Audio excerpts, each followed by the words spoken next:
Hello, good morning mga kahabis, mga kalodi. Thursday ngayon ay August 8. So kung sino man ang mga may birthday dyan, happy birthday sa inyo lahat. Shoutout po sa lahat ng pinanganak ng August 8. Alright, so ito na naman po si Ping Imson, ang inyong lingkod.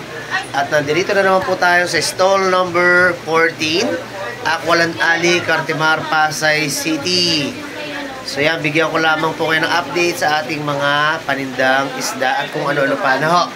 So dito lalabas na tayo. Ay, may mga customer tayo. Hello sir, ma'am. Kamusta po? Baka may gusto ko batiin, sir? Wala naman. Sige. Sige, tingin-tingin lang muna kayo ha. Hi, bossing. Boss, tawel. Meron pa eh. Thank you ha. Okay. Lakad muna tayo. Ayan, labas tayo. Ayan, mula na naman. Naku po. Ayan. Oh. Wala nang tryo ng ARC natin. One turn na lang. O ayan, nandito po tayo sa Pasimano or hallway po ng ng Aqualand Alley. Ayan, konti na lang tao na naman kasi bulan. O ayan, dito tayo sa stall number 14. Ito po yung ating shop.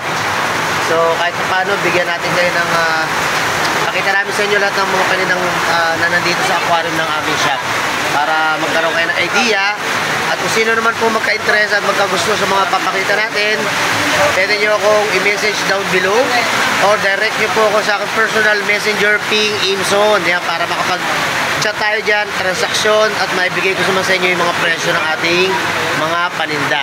Okay? Alright? Okay, ito na po, nasa stall number 14 po tayo. Ito na po yung mga isda natin. Ito naman po yung ating tinatawag na Senegal Beacher. Okay, so pamilya po ito ng mga dragon fin. Okay, so yan, tignan nyo po maigi, close up natin. Oh. Yan, so ang Senegal Beacher po natin, lumalaki po to hanggang 12 inches hanggang 16 inches. So depende po sa inyong aquarium tank, kasi kung mas maluwag ang aquarium tank, pwedeng mas lumaki sila ng mas malaki. Pero pag maliliit ang aquarium, depende, no? Yung iba nating client o customer, nasasabi nila nababansot naman daw po. So hindi lumalaki na sobrang lalaki. Well, depende rin siguro sa pag-aalaga. And then at the same time, ito po ay mga carnivorous. So kumakain po ito ng small fishes. Pero dito sa aking aquarium, napapakain ko sila ng mga pellet. So mga PO2, PO3 pellet, kumakain din po sila ha. So hindi sila maselan pakainin. Okay, so ang sukat po ng ating mga Senegal Beacher from head to tail, nasa 3 inches naman po. Okay. So ito po ay isa sa mga monster fish din po ha.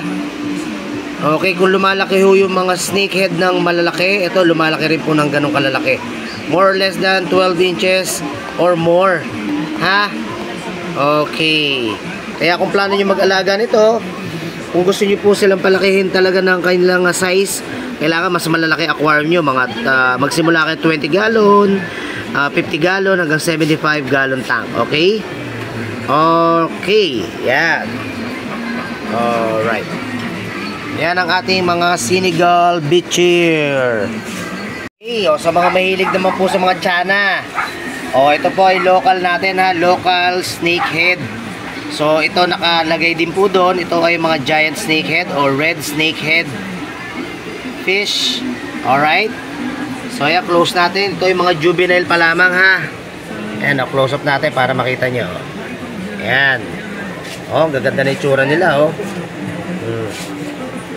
sa mga may hilig po dyan mag-alaga ng mga tiana or mga local snakehead, ito available na po ha. Dito sa ating stall number 14, Aqualand Alley, Cartimar, Pasay City. So mga juvenile pa po ito. Ang sukat po nila ay more or less than nasa 2 inches. Yung iba naman nasa 2.5 inches na po.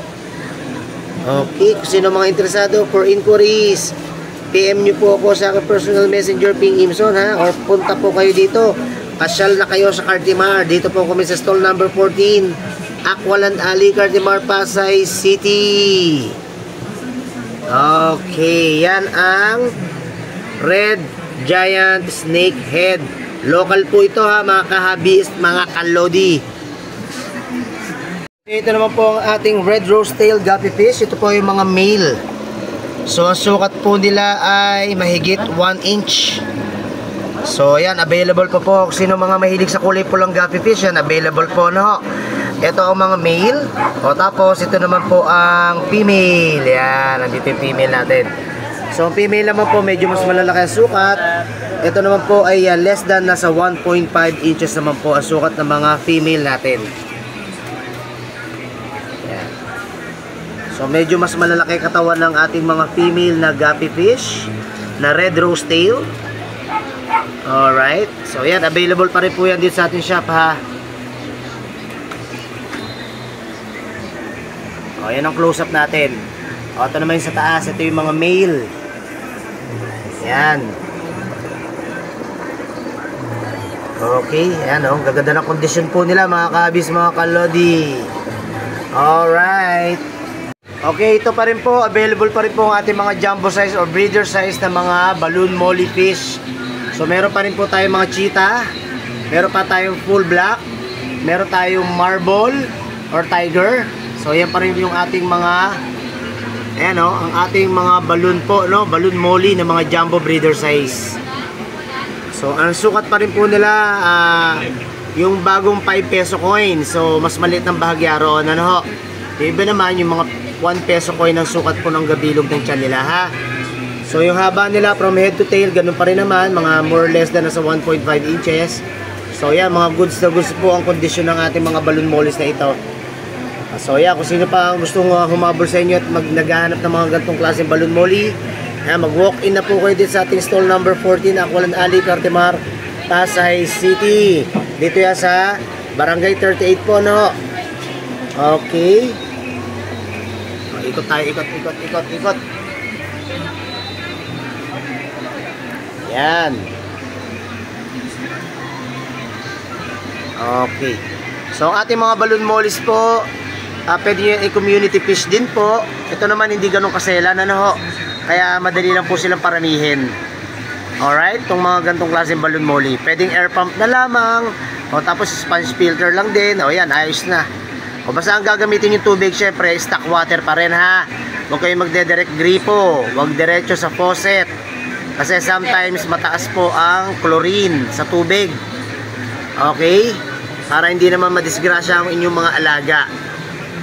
Okay. O, lipat naman tayo. O, sa mga naghahanap naman ng mga sorority female betta fish. Ito po ang ating mga female na sorority female betta fish. O, mga HMPK po ito, ha.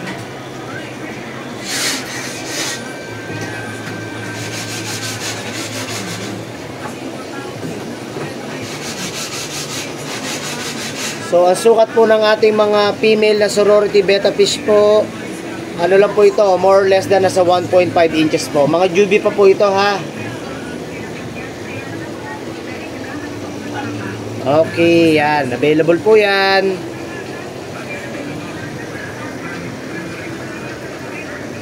Mga HMPK po ito, ha. Half moon plakat na female betta fish.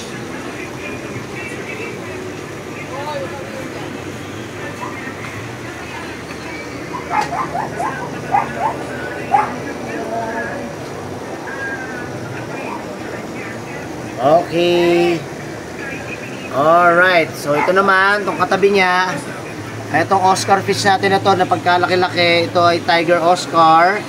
So, more or less na nasa 8 to. Nasa 8 inches. Kaya lang po, not for sale pa po ito. Ginagamot pa po natin. Ayan, kung titignan nyo yung ulo niya, oh.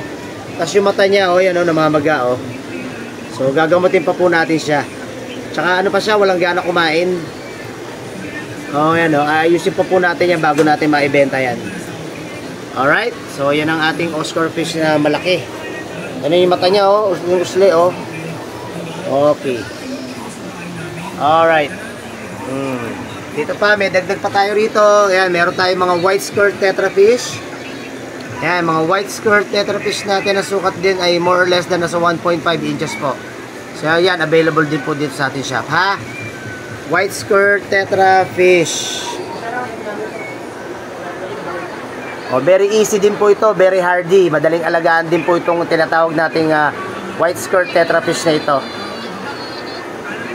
Sinking pellet lang ang pakain ito, ha. O, ito naman, mga, ayan, o, ito yung tinatawag na ano natin, tilapia. O, naligawan kami ng tilapia. Kasama nitong mga jaguar na cichlid fish yan, o. O, kaya bukod-bukod sila sa mga bagong, mga kahabis at kalodi natin dyan na nag-aalaga ng isda.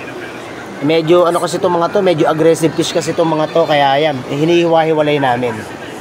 So, ang mga tankmate lamang nito, yung kapareho rin nilang mga cichlid din. Tapos, kailangan magkakasing size.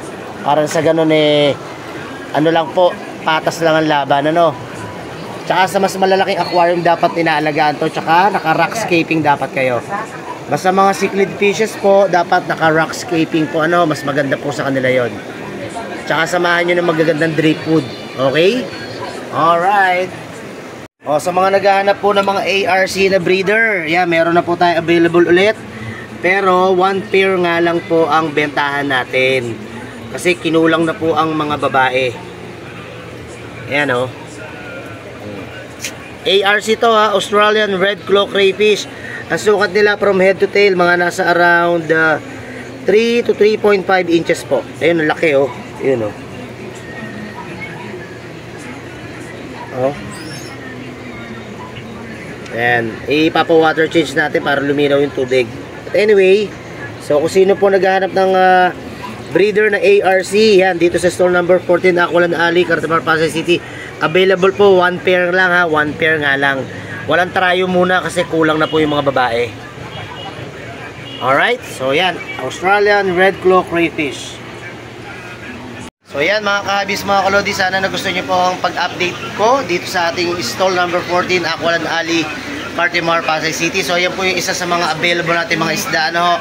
At ito pa, habol pa natin tong mga halaman na to. So ito po mga stem plants natin na pang aquatic plants setup. Ito available natin mga halaman. Yan, meron tayo hydrelia, meron tayo ditong tinatawag nating ano, cryptoparva. O, tapos ito naman po mga dwarf sagittaria, medusa, Ludwigia red tea. Ayan, Ludwigia red tea. Tapos ito naman po ang pink rotala. And then mga giant balisneria. Yan o, lahaba ng giant balisneria o. O, tapos ito water sprite. O, meron pa rin tayong medusa rito. O, tapos meron tayong Amazon sword na malalaki, tsaka maliliit na Amazon sword. And then, meron din tayong green kabomba. And, ito po tinatawag natin Cryptocorin Wenditi. Ayan, yan po yung mga aquatic plants natin available dito sa shop. Alright? O, tapos ito pa, o. Meron tayong mga Anubias Berteri. Meron tayong Anubias na long and wavy. O, tapos meron din tayo ditong crinkles. O, tapos ito mga hydrelia pa rin, ano, mga hydrelia plants. O, tapos bukas may darating pa po tayo mga bagong halaman, no, mga bagong aquatic plants. Okay, sa mga naghahanap naman po ng mga Neocardinia shrimp, ayan, meron tayong tinatawag ditong red cherry shrimp. O, ayan ang sukat ng red cherry shrimp natin. Meron tayong mga 1 cm, may 1.5 hanggang 2 cm ha.